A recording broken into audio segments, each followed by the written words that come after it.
ഏറ്റവും പ്രിയങ്കരനായ അധ്യക്ഷൻ, വേദിയിലും സദസ്സിലുമുള്ള സഹോദരി സഹോദരന്മാരെ, ദുഃഖസാന്ദ്രമായ ഒരു സായാഹ്നം നമ്മൾ ഒരുമിച്ച് സമ്മേളിക്കുകയാണ്. സത്യത്തിൽ ഇന്ന് ഞാൻ എറണാകുളത്തോ അതല്ലെങ്കിൽ കേരളത്തിൽ തിരുവനന്തപുരത്തോ ഉണ്ടാകേണ്ട ആളാണ്. യാദൃശ്ചികമായി ഇവിടെ എത്തിപ്പെട്ടു. എൻ്റെ മക്കളുടെ അടുത്ത് വന്നതാണ്. അപ്പോഴാണ് വളരെ വേദനാജനകമായ വാർത്ത. പ്രിയപ്പെട്ട ശ്രീനിവാസൻ നമ്മോട് യാത്ര പറഞ്ഞു. വളരെ വേദനിപ്പിക്കുന്നൊരു വാർത്തയാണ് വ്യക്തിപരമായി എന്നെ സംബന്ധിച്ചിടത്തോളം. എനിക്ക് വളരെ അടുപ്പമുള്ളൊരു വ്യക്തി, ചലച്ചിത്രകാരൻ എന്നുള്ള നിലക്ക്, നല്ല ഒരു സുഹൃത്ത് എന്നുള്ള നിലക്ക് ഒക്കെ അടുപ്പമുള്ള ഒരാൾ. ആകസ്മികം എന്ന് പറയാൻ സാധിക്കില്ല ഒരു പക്ഷേ, അഥവാ ആകസ്മികം തന്നെയാണ്. രോഗിയായിരുന്നു എങ്കിലും രോഗത്തോടൊപ്പം ജീവിച്ച ആളാണ് ശ്രീനിവാസൻ എന്നാണ് എനിക്ക് തോന്നിയിട്ടുള്ളത്.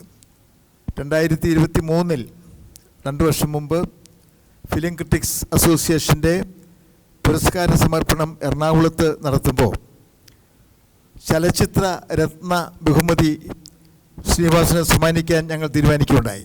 ഞാൻ ഫിലിം ക്രിറ്റിക്സ് അസോസിയേഷൻ്റെ പ്രസിഡൻ്റാണ്, ദീർഘകാലമായിട്ട് പ്രസിഡൻ്റാണ് എന്നുള്ളതൊരു നിങ്ങൾക്കറിയാവുന്ന കാര്യമാവും എന്ന് ഞാൻ കരുതുന്നു. അപ്പോൾ 2023 ശ്രീനിവാസന് അദ്ദേഹത്തിൻ്റെ സമഗ്ര സംഭാവന പരിഗണിച്ച് ചലച്ചിത്ര രത്ന ബഹുമതി സമർപ്പിക്കണം എന്ന് തീരുമാനിച്ചു. എറണാകുളത്തുണ്ട്, കണ്ടനാടാണ് താമസിക്കുന്നത്. തൃപ്പൂണിത്തുറയ്ക്ക് അടുത്ത് ഉദയംപേരൂർ എന്ന സ്ഥലത്ത് ആണ് ഈ കണ്ടനാട് എന്ന് പറയുന്ന ഭൂമിക. അവിടെ കൊണ്ടുപോയി കൊടുക്കാം എന്നാണ് വിചാരിച്ചത്.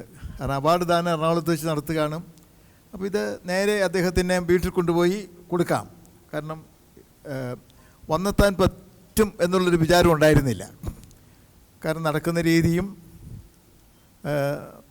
മൊത്തത്തിലുള്ളൊരു ചലനവും എല്ലാം ശ്രദ്ധിക്കുമ്പോൾ വിഷമകരമായ സാഹചര്യത്തിലായിരുന്നു അന്നും എന്ന് നിങ്ങൾക്കെല്ലാവർക്കും അറിയാം. ചിത്രം കണ്ടിട്ടുള്ള ആളുകൾക്കെല്ലാം അറിയാം. അതുകൊണ്ട് വീട്ടിൽ കൊണ്ടുപോയി ബഹുമതി കൊടുക്കാം എന്ന് പറഞ്ഞ് അദ്ദേഹത്തോട് ബന്ധപ്പെട്ടപ്പോൾ പറഞ്ഞല്ല, ഞാൻ വന്ന് വാങ്ങിച്ചോളാം എന്ന് പറഞ്ഞു.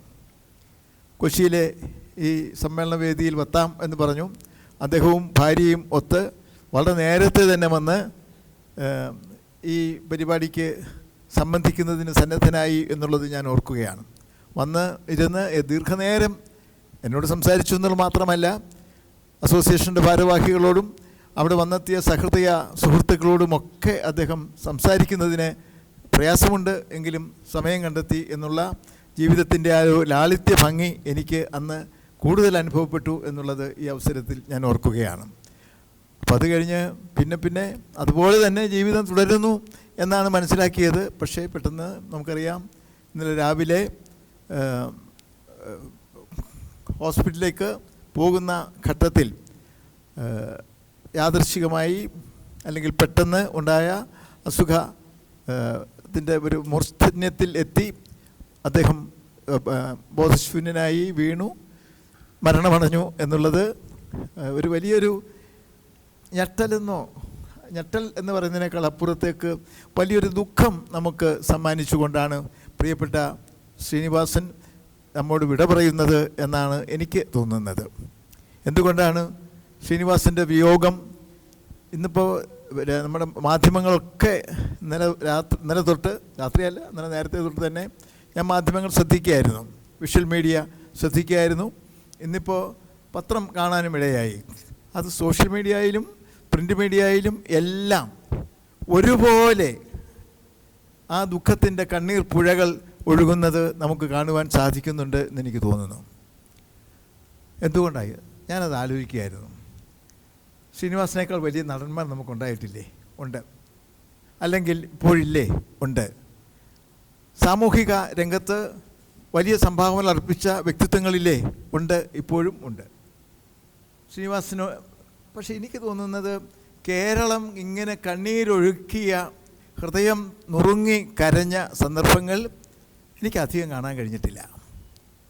പെട്ടെന്ന് ഒരു ഒരു പൊളിറ്റിക്കൽ ലീഡർ, രാഷ്ട്രീയ നേതാവ് അന്തരിക്കുകയാണെങ്കിൽ അദ്ദേഹത്തിൻ്റെ അനുയായി വൃന്ദം, പാർട്ടി അല്ലെങ്കിൽ അതോട് ബന്ധപ്പെട്ട ആളുകൾ ഒക്കെ അനുശോചന സന്ദേശം പുറപ്പെടുവിക്കും, പോയി റീത്ത് സമർപ്പിക്കും, അല്ലെങ്കിൽ സമ്മേളനങ്ങൾ കൂടും, പ്രതികരണങ്ങൾ നമുക്ക് ലഭ്യമാകും. അദ്ദേഹം ഒരു അധികാരസ്ഥാനത്ത് ഇരുന്നിട്ടില്ല, ഒരധികാരസ്ഥാനത്തും ഇരുന്നിട്ടില്ല, ചലച്ചിത്ര കോർപ്പറേഷൻ്റെ ചെയർമാനായിട്ടില്ല, അല്ലെങ്കിൽ ഒരംഗം പോലും ആയിട്ടുണ്ടോ എന്ന് എനിക്ക് സംശയമാണ്. ഒരു പൊളിറ്റിക്കൽ ഹയറാർക്കിയിലും പ്രിയപ്പെട്ട ശ്രീനിവാസൻ്റെ പേര് എഴുതപ്പെട്ടിട്ടില്ല എന്നുള്ളതൊരു വാസ്തവമാണ്. പിന്നെ നമ്മൾ പറയുന്ന സോ കോൾഡ് സിനിമ, ഞാൻ പറയുമ്പോൾ എന്നോട് വാക്കുകളൊക്കെ സൂക്ഷിച്ച് പ്രയോഗിക്കേണ്ട കാലഘട്ടത്തിലാണ് നമ്മൾ നിൽക്കുന്നത് എന്നെനിക്കറിയാം.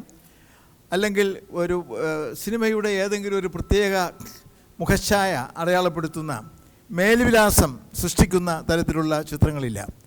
ന്യൂ വേവ് എന്നോ, ഒരു കാലത്ത് ഞങ്ങളൊക്കെ സിനിമ എടുക്കുന്ന സമയത്ത് പിന്നെ നല്ല റൊമാൻറ്റിക് ചലച്ചിത്രങ്ങളെടുത്ത് ആളുകളെ ആകർഷിക്കുന്ന സമയത്ത് ന്യൂ വേവ് ഫിലിംസ് വരും. പുതിയ സംവേദനം ഉണർത്തുന്ന വിധത്തിലുള്ള ചിത്രങ്ങൾ അടൂർ ഗോപാലകൃഷ്ണൻ ചിത്രം എടുത്തിട്ടുണ്ട്, അരവിന്ദൻ്റെ ചിത്രങ്ങളുണ്ട്, പിൽക്കാലം വന്ന ഷാജി എൻ കരുണിൻ്റെ ചിത്രങ്ങളുണ്ട്, ഒക്കെ ഉണ്ട്.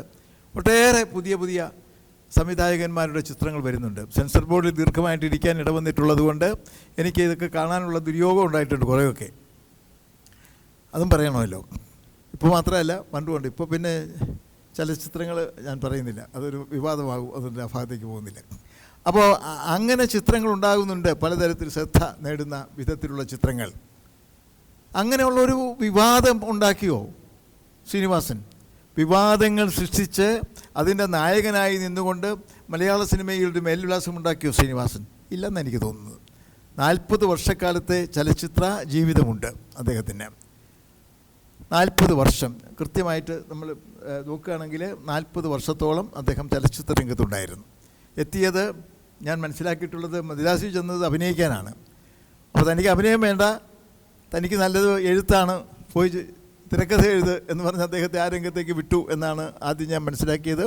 അദ്ദേഹം ആദ്യം തിരക്കഥ എഴുതി, തിരക്കഥാകൃത്തായിട്ട് പ്രത്യക്ഷപ്പെട്ടു, പിന്നെ അഭിനേതാവായി, 2 ചിത്രങ്ങൾ സംവിധാനം ചെയ്തു. അപ്പോൾ വിവിധ മേഖലകളിൽ ഒരു തിരക്കഥാകൃത്ത് എന്നുള്ള നിലക്ക്, അഭിനേതാവ് എന്നുള്ള നിലക്ക്, അതുപോലെ സംവിധായകൻ എന്നുള്ള നിലയ്ക്ക് വിവിധ തലങ്ങളിലൊക്കെ ശ്രീനിവാസൻ പ്രവർത്തിച്ചു. അതാത് കാലത്തെ പ്രധാനപ്പെട്ട അഭിനേതാക്കളെ വെച്ച് അദ്ദേഹം ചിത്രങ്ങളെടുത്തു, നല്ല സിനിമകളെടുത്തു. അതാണ് പറയാൻ എനിക്ക് തോന്നുന്നത്. എന്താ ശ്രീനിവാസൻ്റെ ചിത്രങ്ങൾക്കുള്ള പ്രത്യേകത? ഇപ്പോൾ ഓരോ സിനിമയും കണ്ടിട്ടുള്ള ആളുകളുടെ മുമ്പിൽ നിന്നുകൊണ്ടാണ് ഞാൻ സംസാരിക്കുന്നത് എന്നെനിക്കറിയാം. സിനിമയ്ക്കൊരു പ്രശ്നമുണ്ട്, ഒരു സിനിമ കഴിഞ്ഞാൽ അടുത്ത സിനിമ വരുമ്പോഴത്തേക്ക് പേരുകൾ അങ്ങോട്ടും ഇങ്ങോട്ടും മാറിപ്പോവും. അങ്ങനൊരു എനിക്കൊരു ദോഷമുണ്ട് കേട്ടോ. നോവൽ വായിക്കുമ്പോൾ ഇപ്പോൾ ഒരു MTയുടെ ഒരു കഥാപാത്രം വേറൊരു തകഴിയുടേതായിട്ട് എനിക്ക് തോന്നില്ല. MTയുടെ കഥാപാത്രം MTയുടേതായിട്ട് തന്നെയാണ്. പക്ഷേ നമ്മുടെ ചലച്ചിത്ര രംഗത്ത് പല സിനിമകളിങ്ങനെ ആവർത്തിച്ച് കാണുമ്പോൾ ഏത് സിനിമയിലാണ് എന്ന് അറിയാതെ മാറിപ്പോകുന്ന അവസ്ഥാവിശേഷമുണ്ട്. അപ്പോൾ അത്തരം ധാരാളം ചിത്രങ്ങൾ, പ്രത്യേകിച്ച് ഇങ്ങനെ ശ്രീനിവാസൻ്റെ ചിത്രങ്ങൾ 200ഓളം ചിത്രങ്ങൾ ഇങ്ങനെ ഇങ്ങനെ അടിച്ച് കയറി വരികയാണ് മനസ്സിലേക്ക്. എല്ലാം നമ്മൾ കണ്ടു എന്നുള്ളതാണ്. രാവിലെ ഒരു സിനിമ കണ്ടു, ഉച്ച കഴിഞ്ഞ് വേറെ സിനിമ കണ്ട്, അങ്ങനെ കണ്ടുപോയ അവസ്ഥാവിശേഷങ്ങളുണ്ട്. കാരണം മടുപ്പിക്കാത്ത ചലച്ചിത്രങ്ങളാണ്, കാഴ്ചയുടെ സുഖം പകരുന്ന, അനുഭൂതി പകരുന്ന ചിത്രങ്ങളാണ് എടുത്തതെല്ലാം എന്ന് എനിക്ക് തോന്നുന്നു. ഇല്ലേ? ഏതാണ്? ഇപ്പോൾ ഞാൻ അവാർഡ് കൊടുത്ത സിനിമകൾ എനിക്കറിയാം. ഫിലിം ക്രിറ്റിക്സ് അസോസിയേഷൻ്റെ 8 അവാർഡ് ഞാൻ ശ്രീനിവാസന് കൊടുത്തിട്ടുണ്ട്. ആ കയ്യിൽ വെച്ച് കൊടുക്കാനുള്ള ഭാഗ്യം എനിക്ക് ഉണ്ടായിട്ടുണ്ട്. അവസാനം കൊടുത്തത് ഞാൻ പറഞ്ഞല്ലോ, ചലച്ചിത്ര രത്നമാണ്. ആദ്യത്തെ പുരസ്കാരം കൊടുത്തത് 1989 അത് ഏറ്റവും നല്ല കഥയ്ക്കുള്ള പുരസ്കാരമാണ് കൊടുത്തത്. വടക്ക് നോക്കിയ യന്ത്രം എന്നുള്ള സിനിമയ്ക്കായിരുന്നു ആദ്യം ഞങ്ങൾ ഫിലിം ക്രിറ്റിക്സ് അസോസിയേഷൻ്റെ അവാർഡ് നൽകിയത്. 95 ബെസ്റ്റ് സ്ക്രീൻ പ്ലേ കൊടുത്തു മഴയെത്തും മുൻപേ എന്നുള്ള സിനിമയ്ക്ക്. അതുപോലെ 98 ഏറ്റവും നല്ല ജനപ്രിയ ചിത്രം എന്ന് കണക്ക് കൂട്ടിക്കൊണ്ട് ചിന്താവിഷ്ടയായ ശ്യാമളയ്ക്ക് അവാർഡ് നൽകി. അത് ദേശീയ പുരസ്കാരം കിട്ടിയ ചലച്ചിത്രമാണ് എന്നുള്ളതും ഇതിനോട് ചേർത്ത് വെച്ച് പറയാൻ എനിക്ക് തോന്നുന്നു. 2002 യാത്രക്കാരുടെ ചിത്രയ്ക്ക് എന്നുള്ള സിനിമയ്ക്ക് ഏറ്റവും നല്ല സ്ക്രീൻ പ്ലേക്ക് ഉള്ള സ്ക്രീൻ പ്ലേക്കുള്ള അവാർഡ് നൽകാനായിട്ട് സാധിച്ചു. 2007 കഥ പറയുമ്പോൾ എന്ന സിനിമയ്ക്കും പുരസ്കാരം നൽകി. അങ്ങനെ 8 പുരസ്കാരം ശ്രീനിവാസൻ്റെ കൈകളിൽ വെച്ചു കൊടുക്കാനുള്ള ഭാഗ്യം ഉണ്ടായി എന്നുള്ളത് ഞാൻ ഈ അവസരത്തിൽ എടുത്ത് പറയുകയാണ്.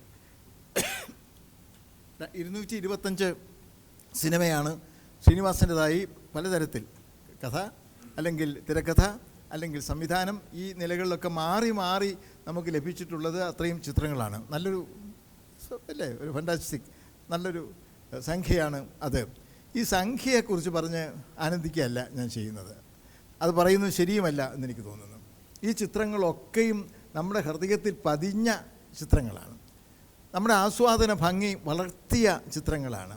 ദാ ഒരു നല്ല ചിത്രം ഒന്ന് കാണൂ എന്ന് ഏറ്റവും അടുത്ത സുഹൃത്തുക്കളോട് പറയാൻ നമ്മെ പ്രേരിപ്പിക്കുന്ന വിധത്തിലുള്ള ചിത്രങ്ങളാണ് അതെല്ലാം എന്ന് ഞാൻ ഓർക്കുകയാണ്. അത് 1984 ഓടരുത് അമ്മാവ ആളറിയാം എന്ന ചിത്രം തൊട്ട് അത് തൊട്ട് ഞാൻ കണ്ടിട്ടുണ്ട് കേട്ടോ. കണ്ടയാളാണ്. ആ ഒരു അനുഭവ സംസ്കൃതിയിൽ നിന്നിട്ടാണ് ഞാൻ സംസാരിക്കുന്നത്. സന്മനസ്സുള്ളവർക്ക് സമാധാനം അല്ലേ, ഗാന്ധിനഗർ 2nd സ്ട്രീറ്റ്, എത്ര മനോഹരമായ ചിത്രങ്ങളാണ്. ഓരോ രംഗവും നമ്മുടെ മനസ്സിലേക്ക് കടന്ന് വരികയാണ് ചെയ്യുന്നത്. നാടോടിക്കാറ്റ് മറക്കാൻ പറ്റുമോ ചിത്രം?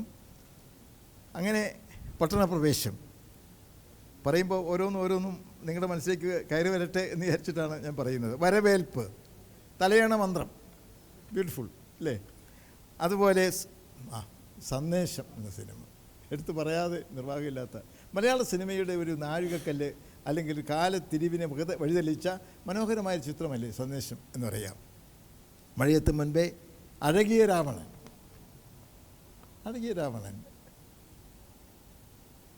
ഉദയനാണ് താരം.